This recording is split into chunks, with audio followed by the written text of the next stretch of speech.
జయ జయ జయ జయ శ్రీ హనుమా జయ జయ జయ జయ ప్రభుదయ గనుమా జగదభివందన జ్యోతలు గొనుమా జయ హే శ్రీమన్ హనుమా జయ హే శ్రీమన్ హనుమా. కొన్ని కోట్ల మంది రాక్షసులు నిరంతరం పరివేష్టించి ఉండి లంకాపట్టణాన్ని కాపలా కాస్తూ ఉంటారు. అటువంటి లంకాపట్టణంలో అతను ప్రాణ సమానంగా భావించి దాచినటువంటి సీతమ్మ యొక్క జాడ కనిపెట్టాలనేటటువంటి సంకల్పం చేసుకుని బయలుదేరుతున్నారంటే అటువంటి సంకల్పం చెయ్యగలిగినటువంటి వాడు వేరొకడెక్కడుంటాడు. అందుకని ఈయేష ఎంత గొప్ప సంకల్పం చేశారు. అందుకని ఈయేష పథమన్వేష్టం చారణాచరితే పథి. చారణాచరితే పథి అంటే చారణులు అంటే దేవగాయకులు. రామాయణంలోనే అనేక చోట్ల వాళ్ళ ప్రస్తావన వస్తుంది. శంకర భగవత్పాదులు చేసినటువంటి నవరత్నమాలికా స్తోత్రం లో కూడా చారణుల గురించినటువంటి ప్రస్తావన ఉంటుంది. చారణులు ఎప్పుడు శుభవార్తలు చెప్తూ ఉంటారు. అంటే సుందరకాండ ఎవరు చదువుతున్నారో ఎవరు వింటున్నారో వాళ్ళు శుభవార్త వింటారు అన్నది అన్యాపదేశంగా వాల్మీకి మహర్షి జాతికిస్తున్నటువంటి అభయం. ఆ చారణులు దేవగాయకులు. వాళ్ళు భూమికి దగ్గరగా తిరుగుతూ ఉంటారు. వారు భూమి మీద దిగరు, ఆకాశ మార్గంలో వెడుతూ ఉంటారు. అంటే స్వామి హనుమ సముద్రం మీద కాకుండా సముద్రానికి తగలకుండా ఆకాశ మార్గంలో వెళ్ళడానికి నిర్ణయించుకున్నారు అన్నది భావన. ఎందుచేత అంతటి శక్తివంతుడు, అంతటి గమనవేగం కలిగిన వాడు, గరుత్మంతునితో సమానమైనవాడు కాబట్టి ఆయన వెళ్ళగలరు ఆకాశంలో.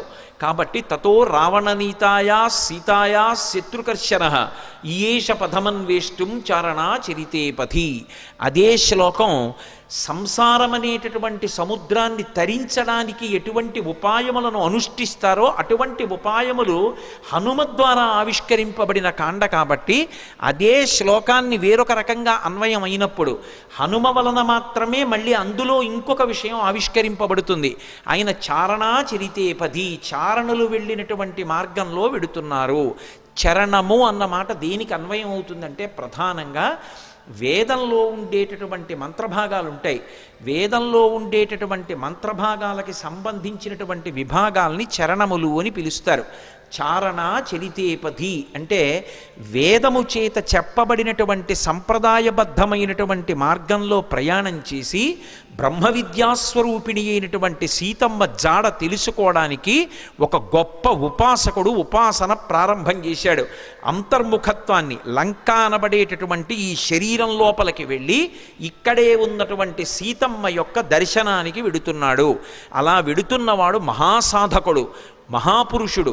ఆయన తప్ప మిగిలిన వాళ్ళు ఈ కంటితో ఎదురుగుండా ఉన్న వాటిని చూసి ఆనందపడుతుంటే, భోగం అనుభవిస్తుంటే ఆయన ఈ కన్నులు మూసి వేదము చేత చెప్పబడినటువంటి మంత్రములను ప్రమాణంగా తీసుకుని చారణా చరితేపథి ఆ వేదము చెప్పిన సంప్రదాయ పద్ధతిలో అంతర్ముఖత్వంతో లోపల ఉన్నటువంటి బ్రహ్మ విద్యాస్వరూపిణి అయినటువంటి జగన్మాత దర్శనానికి బయలుదేరుతున్నారు.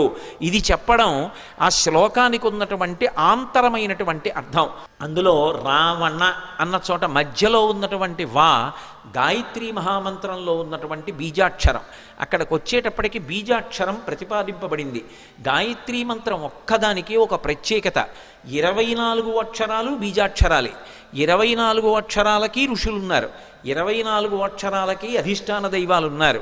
ప్రత్యేకించి ఈ వా అన్న అక్షరాన్ని రోజు గాయత్రీ మహామంత్రంలో అంతర్భాగంగా ఎవరు జపం చేస్తారో వాళ్ళకి అజ్ఞానము తొలగిపోయి జ్ఞానము కలుగుతుంది.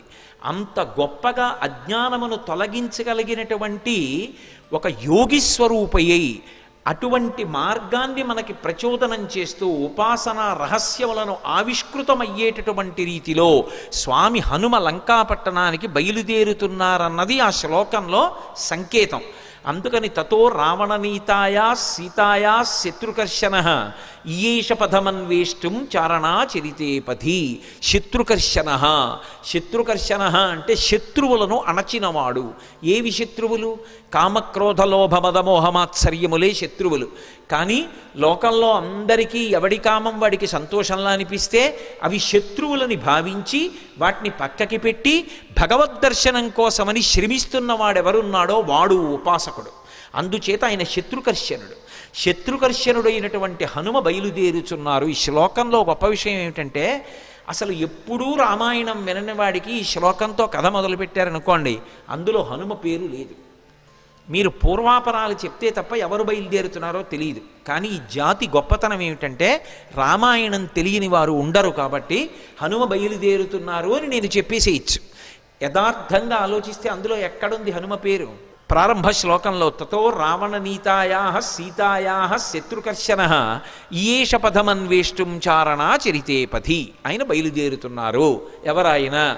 హనుమ. అంటే కిష్కింధకాండతో అన్వయం చెయ్యి. శరణం శరణం మారుతి చరణం శ్రీకర మంగళ శుభకర చరణం ఇహ పరదాయక శ్రీ గురు చరణం ఈప్సితదాయక భవభయహరణం ఈప్సితదాయక భవభయహరణం శరణం శరణం మారుతి చరణం. సర్వం శ్రీ ఉమామహేశ్వర పరబ్రహ్మార్పణమస్తు.